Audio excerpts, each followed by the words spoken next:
Bonjour chers amis traders, et tout d'abord merci d'avoir acquis la formation Devenir un trader rentable, une formation dans laquelle vous allez apprendre justement à augmenter votre rentabilité, notamment en apprenant à couper vos pertes, laisser filer vos gains et bien sûr éliminer les trades qui ne vont pas forcément aboutir sur grand chose. Alors avant toute chose, un petit disclaimer, un avertissement sur la responsabilité de grandir avec le trading dans vos résultats en bourse. Tout ce que je vous propose dans ces vidéos ne sont que des conseils sur la manière d'appréhender les marchés, mais en aucun cas des recommandations d'achat ou de vente. Vous êtes responsable de ce que vous faites, de vos gains et de vos pertes, et en aucun cas, je ne pourrai être tenu responsable de ce qui va se passer. Comment devenir un trader rentable ? Alors après une introduction un peu plus longue que les autres formations, nous verrons comment utiliser un outil que j'affectionne tout particulièrement, que vous voyez souvent sur mes graphiques, qui est le stop loss suiveur grandir avec le trading. Hop, voilà, c'est pas affiché dans l'ordre. Nous verrons par la suite, grâce à cet outil, comment éliminer les trades moyens, couper ses propres pertes, quand on voit que ça part pas dans notre sens, et bien sûr laisser filer ses gains. Tout ça avec juste cet outil-là, et une façon bien particulière de l'utiliser. Alors tout d'abord, une petite introduction en 3 points. D'abord, voir que la bourse, le trading de manière générale, peut être appréhendé comme un jeu de hasard. Nous verrons également le problème de l'ego en trading, en quoi il est un impact sur notre performance. Et nous verrons enfin que, quoi qu'on en dise, même si on s'interroge beaucoup aux résultats, enfin, on s'attache beaucoup aux résultats du trading à court terme, on verra surtout que tout se joue sur le long terme et que c'est là que se trouve vraiment la clé pour être rentable. Alors, pourquoi parler d'un jeu de hasard ?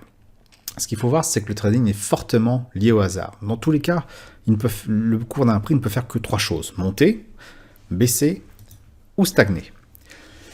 Et toutes les justifications qu'on pourra trouver pour expliquer le mouvement du prix, et ça je pense qu'il suffit de regarder les médias comme BFM Business ou autres, ils vont vous expliquer après, ah ben voilà, le DAX a monté parce qu'une telle nouvelle sur la Fed, ou telle nouvelle sur les résultats d'emploi ou de chômage. Bon, expliquer tout ça a posteriori ne fera pas autre chose que finalement se donner bonne conscience, mais dans tous les cas, on ne peut absolument pas savoir ce qui fait qu'un mouvement sera haussier, baissier ou stagnant. Et on peut même avoir des bonnes nouvelles et finalement un prix qui descend. Donc voilà, c'est vraiment complètement aléatoire d'un point de vue externe, quand on regarde ça d'un œil externe. Mais là, on peut se dire, à quoi ça sert l'analyse technique, toutes les figures que l'on voit, les divergences, tous ces aspects-là. Mais en fait, l'analyse technique ne sert qu'à repérer des configurations de psychologie, puisqu'il s'agit de ça, psychologie des intervenants. Et en cela, l'évolution du prix n'est que la somme des irrationalités de tous ces intervenants. Chacun voit ce que le prix va faire ou pas, mais ce n'est qu'une interprétation. Lorsqu'on les additionne tous, on obtient effectivement, je dirais, une grandeur globale, ce qu'on appelle la psychologie des foules, qui va expliquer pourquoi le prix monte ou descend, enfin qui va l'orienter. Et l'analyse technique sert à repérer en fait ces configurations psychologiques, mais en aucun cas à prévenir l'avenir. C'est vraiment la somme des irrationalités de tous les intervenants qui orientent le prix, et ça, bien sûr, on ne peut pas le connaître, quels que soient les indicateurs magiques qu'on pourra vous vendre. Et l'indicateur que je vais vous proposer n'est pas un indicateur magique, c'est juste effectivement quelque chose qui va vous aider à, une fois que vous avez pris votre décision, à accompagner le prix si ça va dans l'autre sens, ou tout simplement arrêter les frais et sortir de position quand ce n'est pas le cas. Alors voyons maintenant le problème de l'ego en trading. Ce qu'il faut voir, c'est qu'à l'école, on nous apprend que à partir du moment où on veut obtenir un résultat, il faut donc réaliser toujours la même action. Une même action réalisée de la bonne façon va permettre d'obtenir un même résultat, en l'occurrence un résultat positif. Maintenant, si on applique ceci, ce qu'on nous a appris à l'école, on va avoir tendance, lorsque l'on trade, et qu'on réussit un trade, à se dire, la prochaine fois que je trade de la même façon, je suis à peu près sûr d'obtenir le même résultat. Le problème, c'est ce que je disais, c'est que l'analyse technique, puisque c'est ça dont il s'agit d'utiliser l'analyse technique en disant, voilà, comme j'ai toujours la même configuration, si je fais toujours la même chose, je serai forcément un trader gagnant. Ça peut être des breakouts de lignes de tendance, ça peut être des résistances qui sont explosées, on considère qu'il faut entrer en position à ce moment-là si on a telle ou telle indication sur le volume, peu importe. Dans tous les cas, l'analyse technique ne pourra que mettre en évidence les probabilités que cela arrive, mais il n'y aura absolument aucune certitude. Alors à partir de là, on peut se dire, bon, donc je fais toujours la même chose, mais je ne vais pas obtenir le même résultat, c'est extrêmement frustrant. Et là, l'ego intervient et commence à se dire, non, non, j'ai forcément raison, donc vous allez rester en position trop longtemps, et là, vous allez perdre de l'argent. Ou au contraire, vous pensez que vous avez raison, mais vous voyez bien que le prix ne part pas du tout dans votre sens, et vous allez vous dire, ce n'est que temporaire, et donc gardez la position perdante trop longtemps. À partir de là, ce qu'il faut arriver à faire, c'est faire taire son ego et accepter de se tromper. Alors comment on fait ça? Eh bien, je dirais, il faut éliminer la notion d'émotion, et donc d'ego, dans la façon d'intervenir sur votre trade. Donc on va voir ça un petit peu plus tard. Je disais tout à l'heure que tout se joue sur le long terme. Alors de quoi il s'agit exactement? On a vu que le hasard intervenait, on peut interpréter ça comme du hasard, hein, mais intervenait à chaque fois qu'on tradait. Et si on imagine lancer une pièce et jouer à pile ou face, on n'aura absolument aucun contrôle sur ce qui va se passer. On ne sait pas si la pièce va tomber pile, si la pièce va tomber face, ou aller savoir sur la tranche. En revanche, si on sait que si on lance la pièce un nombre de fois suffisant et que la pièce n'est pas truquée, eh bien on va obtenir à peu près moitié-moitié de pile et moitié-moitié de face. Si on considère le trading, finalement à chaque fois qu'on fait un trade, sur cet aspect-là, eh bien on va donc avoir le même concept, c'est-à-dire de devoir avoir une performance, enfin un résultat qui va se mesurer sur un nombre suffisant de trades, mais en aucun cas trade par trade. Alors voilà, la formule là qui est apparue, c'est la notion d'espérance mathématique. Alors de quoi il s'agit? Eh bien voilà, c'est en fait, d'un point de vue statistique, c'est ce qu'on gagne ou ce qu'on perd en moyenne, hein, suivant que la valeur soit positive ou négative, à chaque fois qu'on trade. Donc les éléments pour calculer cette formule sont relativement simples.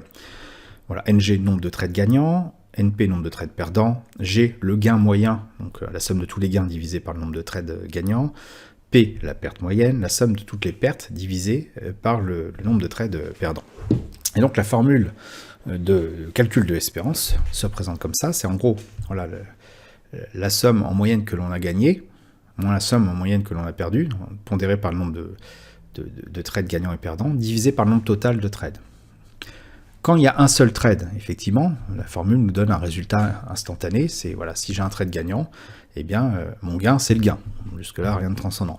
Si j'ai un trade perdant, donc là on a nombre de trades gagnants 0, nombre de trades perdants 1, et on se retrouve avec un trade qui vaut, un résultat qui vaut la perte, en négatif. Donc. Ça c'est ce qu'on a tous tendance plus ou moins à faire, c'est-à-dire raisonner en termes de trade par trade, et pourtant il faut avoir un certain nombre de lancers de pièces, donc un certain nombre de trades, pour commencer à avoir une espérance de gain qui correspond à la réalité sur le long terme. Et c'est uniquement en pensant sur le long terme qu'on va pouvoir savoir si tout simplement on est bon ou pas en trading. Alors, ça veut dire quand même qu'il y a quelque chose derrière ce raisonnement-là qui est important, c'est déjà accepter qu'on va perdre. C'est tout à fait normal que l'on perde. Donc la notion, le numérateur, la partie négative, elle va exister quoi qu'il arrive. Vous ne pourrez pas être gagnant à chaque fois, ou si vous attendez à être gagnant à chaque fois, vous allez au-delà de grandes désillusions. Alors pourquoi je dis ça? C'est tout simplement parce que à partir du moment où on veut être rentable, il faut être répliqué, appliquer toujours le même plan de trading, en l'occurrence par rapport à la pièce, hein, il va falloir toujours la lancer, cette foutue pièce, et ce n'est pas, si par exemple vous avez espéré avoir pile que vous obtenez face, ce n'est pas en espérant, en essayant de relancer la pièce peut-être plus fort, plus haut, d'une autre façon, en la faisant rebondir sur le mur, que vous allez savoir si votre méthode marche ou pas. Il faut que vous la lanciez suffisamment de fois toujours de la même manière pour avoir une idée de ce que ça donne. Sur le trading, c'est un peu la même chose. Il ne faut pas essayer de changer la façon de trader à chaque fois qu'on a un trade soit gagnant, soit perdant. Si on a 5 trades perdants, et qu'on se dit, c'est parce que, je sais pas, il y a telle raison, parce que j'ai pas suffisamment surveillé cet indicateur technique-là, et qu'on change du coup le plan de trading, on va pas savoir si le plan de trading, puisqu'il s'applique sur un certain nombre de trades, va être convenable ou pas à horizon long terme. Et pourtant, c'est ce qu'on fait exactement. Nos plans, ils sont tellement compliqués, on va faire des usines à gaz, à un instant T, on se dit, voilà, si j'ai tel indicateur dans cette position, si le volume fait et explose, si en plus j'ai une divergence qui apparaît, à ce moment-là j'agis de cette façon-là ou pas. Ah, ça n'a pas marché, je vais changer, je vais rajouter un paramètre de filtrage supplémentaire, on va dire qu'il faut que la moyenne mobile 20 périodes soit par exemple haussière. Ça ne marche toujours pas, je recommence. Voilà, à un moment donné on va se retrouver avec une usine à gaz, et les usines à gaz, le problème qu'elles ont, c'est quand c'est tellement compliqué, et qu'on doit intervenir très rapidement, est-ce que je sors de position ou pas, il faut que ça soit rapide, on va tout simplement l'oublier, parce qu'on ne peut pas l'appliquer, on n'arrive même pas à le garder en mémoire, on n'arrive même pas à le garder en tête. À partir de là, les émotions interviennent, et c'est là que les dégâts commencent. Donc ce qu'il nous faut, c'est vraiment un système simple qu'on puisse reproduire sans se poser de questions de manière immédiate. Il faut que je sorte, je sors. Il faut que je rentre en position à instant T, je rentre en position à instant T. Et si ça continue de marcher, je continue à suivre le mouvement de manière claire. Alors, bon, ça, on peut se dire c'est facile à faire, et pourtant toute la clé est là. Finalement, quand on réfléchit bien, le trading, c'est pas gagner de l'argent. L'objectif, c'est pas vraiment ça. Si on veut gagner de l'argent, il faut pas raisonner en gagnant de l'argent. C'est un peu paradoxal, mais voilà. Le vrai trading, le vrai trader, tout ce qu'il va faire, il va considérer qu'un trade, lui, est réussi uniquement, non pas quand il gagne de l'argent, mais quand il a réussi à appliquer son plan à la lettre.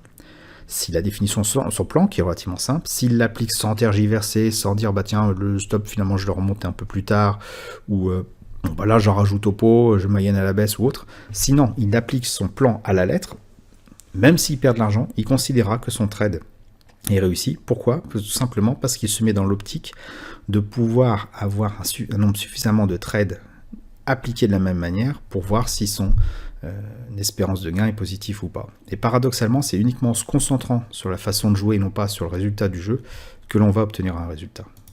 Alors on va voir maintenant justement comment améliorer ces résultats.